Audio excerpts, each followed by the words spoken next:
any of the leaders, the excuses were given.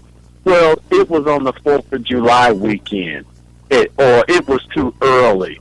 They give 1,000 excuses as to why they won't come to support something.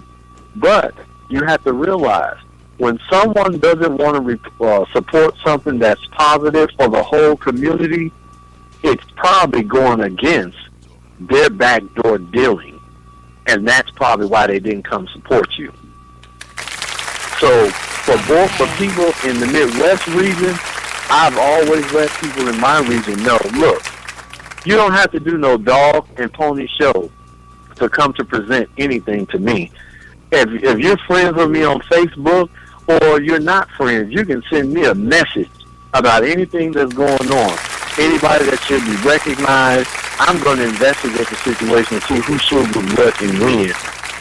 And I'm going to listen to that type of stuff. Because when people are afraid to speak their mind, that's when those people end up growing up afraid to speak their mind to legends and icons. And then when they get in those positions, all of that venom comes spilling out on the ball scene. And I've seen people run, there have been people that have ran from the Midwest region to other regions because of their dirty mess, because of stuff that has spilled over to the ball community as a result of something they was involved in when they were young. They grew up and still was going on, and they ran to other regions so that they can get a blank slate. The same thing happened throughout the East Coast as well. There's a whole lot of dirty dealing stuff that was occurring over there that I've heard about. And people running from the East Coast, you know, going from New York, going down or North Carolina, Philly, or going to Florida, or coming to the Midwest region. The same deal, going to Philly. So if people you find within the ball community, the ball participants who you trust with your discipline, and you trust that they have your best interest to help you and your ballroom family, you know, sustain itself and go where it needs to go so that it can provide, you know, a natural, better influence on those people that come up under your house title. You go to those people and trust them. Don't if you hear about any board that nobody knows publicly who's on this board, you can almost bet it's some BS going on, and you shouldn't trust it, because I don't, and I'll let them know. I do not play with them, and they know I don't. Right. If you're a public board, then you should be transparent about every single thing that you're doing so that people in the community can see. Right. If they're not transparent, that's the first sign that something else is going on. Okay. You got it? Okay. Damn. Well, you know, we're coming to that time where the show's over. No! But I was having so much fun with you. I know. We're not done just yet, though. We're not done just yet. I wanted to, you know, switch up the topic real quick because there was so much, you know, politics and ballroom. I wanted, you know, because there's a lot of people, you know, who are hitting me up and they would really love to know where can they buy a copy of your book. So if you can just please explain and give us a little promo on all of your books so people can get, your fans can get a hold of your material because they're just so eager to get this. I'm thinking about getting one myself, by the way, because I want it. I need it for my collection. My Hall of Fame. Well, most of my, all of my books can be bought on Amazon.com. And to locate the title of my books, the first one, Too Many Secrets, which is about the criminal justice system and corruption, that was done in 2006. And the 55th Degree about the secret societies was just released in 2013. They both can be purchased off Amazon.com. Now, my full name outside of icon-gentry-endromeda is Edwin J. Gentry. Gentry is actually my last name, but it became my first name because that's the only name I've heard since high school. Okay. So my full name is Edwin J. Gentry, Gentry. And when you Google my name, yes, I'm Googleable. All of my work come up. He, in other words, can I say it in ballroom terms? Google me, bitch. Let's talk about reading. Yes. Let's talk about reading. Darling. Continue.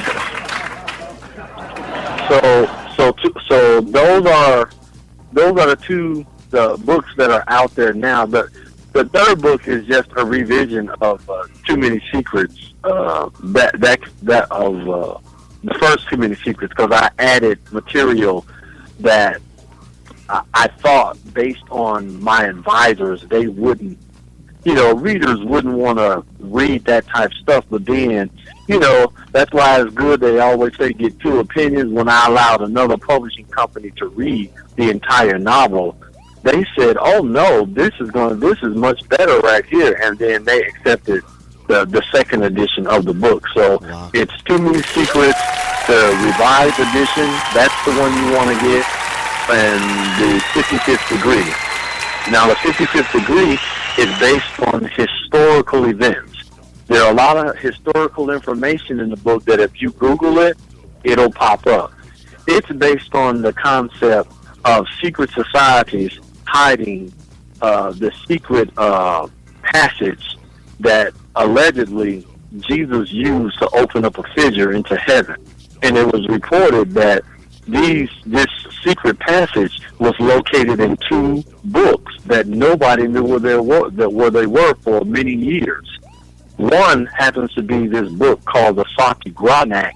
Another book is called the Codex Gigas, the Book of the Devil. Those are two real books that exist in the world. One has been located, the Codex Gigas, in Stockholm, Germany. The Saki Granak is the other book that's still missing, and it's the book that has the other portion of the passage of the prayer, which Jesus, allegedly used to open up a fissure into heaven. So when I found out about the story behind that scripture, I said, let me write a Dan Brown style, book around it, and that's what I did. Okay. I know that's right. You better go. I like that. I definitely want to read that. Now, I have a comment that I just wanted to say out there real quick. For Father Junebug, you better work with the Are You Girls Googleable? Just to recap the Kiki, I'm coming close again. We got 10 more minutes real quick.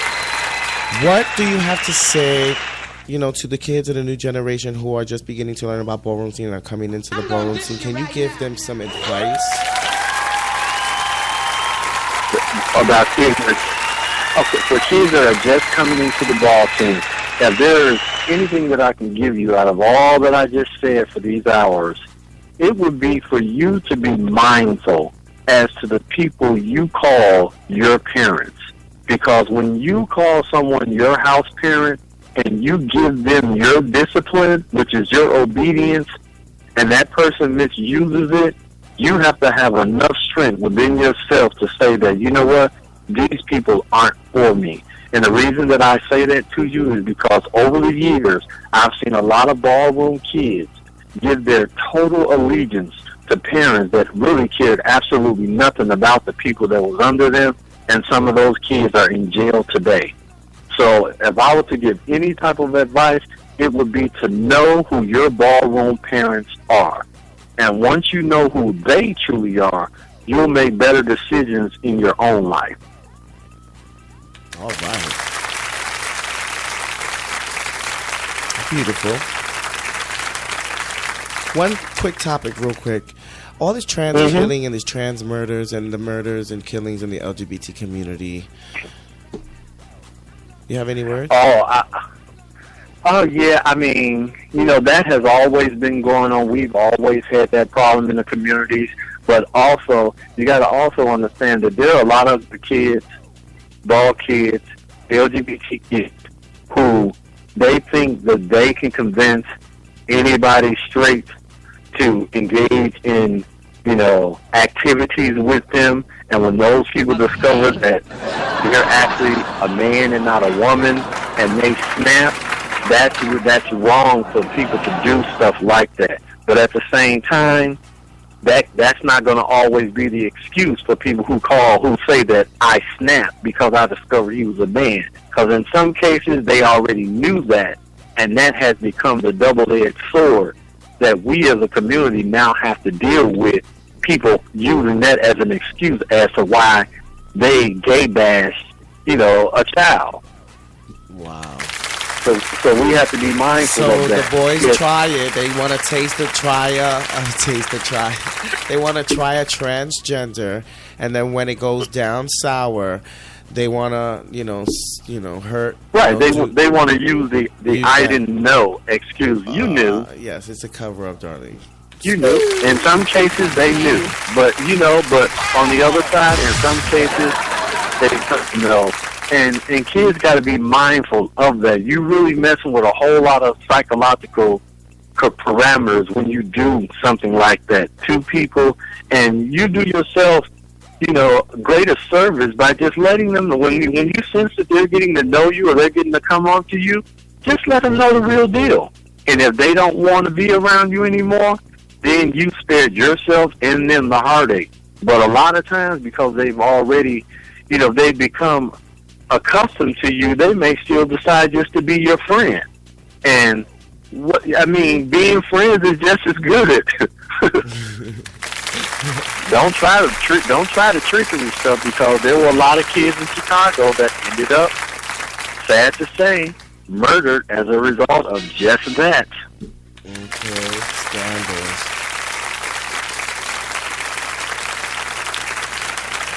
Well, icon-gentry-endromeda. It's coming so close to the end. I am so sorry. We have 4 minutes left towards the show.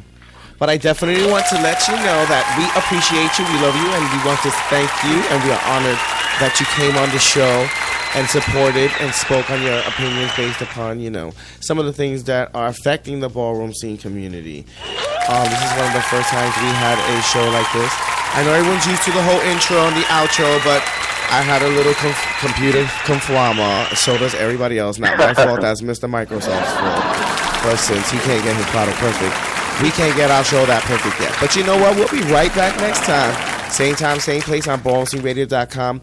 Once again, thank you so much, icon-gentry-endromeda, for giving us the ballroom scene history. Thank you. It was lovely. Huh? Thank you for having me on the show, and look forward to doing it again. Yes, I had so much fun and so much interesting topics. It was amazing. It opened up a lot of ideas, and I'm pretty sure a lot of listeners that's out there are also listening to this, and they're thinking, you just opened up some doors in their minds. So things started clicking. The girls are going to get ready, girls, because it's going to be a full moon tonight. Tomorrow you're going to wake up and you're going to be a werewolf. And you're going to want to shed. No tea, just Kiki. But thank you so much once again. I know you said, you have a lot of fans out there, people who love you, who are tuning in tonight and supporting you. What do you want to say to them who's tuning in right now? Thank you for coming to the show and listening to Izzy's show. It's a wonderful, component of our community, and I encourage you to keep on listening. Thank you so much. ballroomsceneradio.com, the hottest station on the internet nation, and you heard it straight from the icons now. No tea, no shade. We love you so much. Thank you so much. Thank you, Izzy. Don't forget, tomorrow I'm going to be contacting you. Okay. And we'll talk some more. I got a couple new things coming up, but it's time to say goodbye. I will call you. Goodbye. Okay, talk to you tomorrow. No problem. Love you down. Okay, you too. Bye. Ladies and gentlemen, today's show was sponsored and brought to you by No Tea No Shade, ballroomsceneradio.com, the hottest station on the internet nation. I also want to give a great big shout out to everybody who tuned in tonight. One more great big shout out to Danny, Tiberius Stretch Ninja, holding down AKA Chastity. Y'all already know, working hard behind the scenes as program director, because we bring you all the legends, all the icons on ballroomsceneradio.com. Baby. Don't try to with the sound. Y'all trying to key back there, but guess what? I see you behind the glass, honey. Hunty.